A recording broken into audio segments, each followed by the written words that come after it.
Welcome to part 2 of AI versus water in Texas. In part 1, we talked about how Texas's water supply is under stress and how AI data centers are adding strain to that system because of how much water they use. Those 400 plus data centers I mentioned use tens of billions of gallons of water in 2025. Before we dig into the numbers, let's talk about why data centers need water in the first place. First, they use water indirectly through the power plants that generate their electricity. Second, they need water to cool their servers. These servers run 24/7 and generate heat. Without cooling systems, they fail. In both cases, the water used often comes from the same freshwater resources we rely on, surface water and groundwater. Not all data centers use the same amount of water. A mid-sized one can use about 300,000 gallons a day, while a large one can use up to 5 million. Across Texas, those 400 plus data centers used an estimated 25 billion gallons of water last year, and that number could grow to anywhere from 29 to 161 billion by 2030. That range reflects uncertainty caused by limited data. These are estimates based on current and projected electricity demand, not direct reporting. This points to a bigger issue. Data centers are not required to publicly disclose their water use in a consistent, standardized, or enforceable way.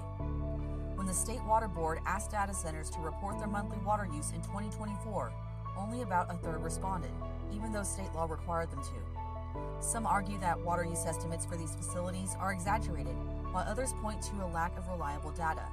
And without that data, it's much harder to plan for expected demand and protect the water resources we all depend on. And here's what we have to remember. This demand isn't happening in isolation. It's being added to a system that's already under stress. Some cities are already pushing back. In San Marcos, for example, city leaders recently rejected a proposed data center largely because of how much water it was expected to use, up to 70,000 gallons a day. Concerned about the impact on their already strained supply, they shut the project down. So what can actually be done about all this? While we can't control things like drought or population growth, we can influence demand. Individual actions matter, but they're not enough on their own. Meaningful impact requires change at scale. That means changing how big water users like data centers operate, starting with how they cool their servers and where that water comes from. Not all cooling systems use the same amount of water. Some systems, like evaporative cooling, use large amounts of water because it's lost through evaporation and constantly replaced. Others, like closed-loop systems, reuse the same water except for occasional refills, and this greatly reduces freshwater use. And then there's dry cooling, which uses little to no water on site. So even though more sustainable options like dry cooling and closed-loop systems exist, evaporative cooling is still the most common. And this raises another issue. While water is needed in these systems, it doesn't have to come from freshwater sources. Alternatives like treated wastewater, brackish water, or oil and gas wastewater can be used instead. So why aren't these solutions standard practice? Because they come with significant trade-offs in cost, energy, and complexity. For example, dry cooling uses less water, but requires more electricity for fans and compressors.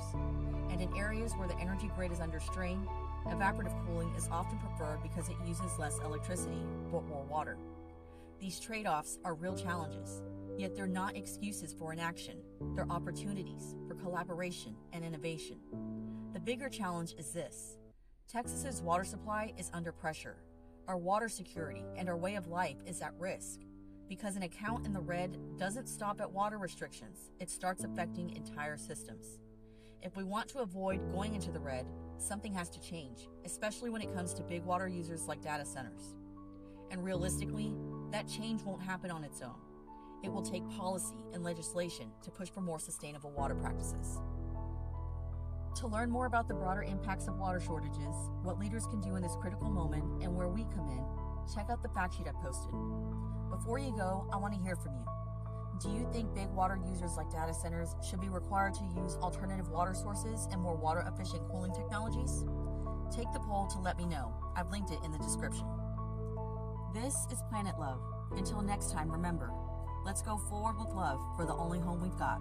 See you in the next one.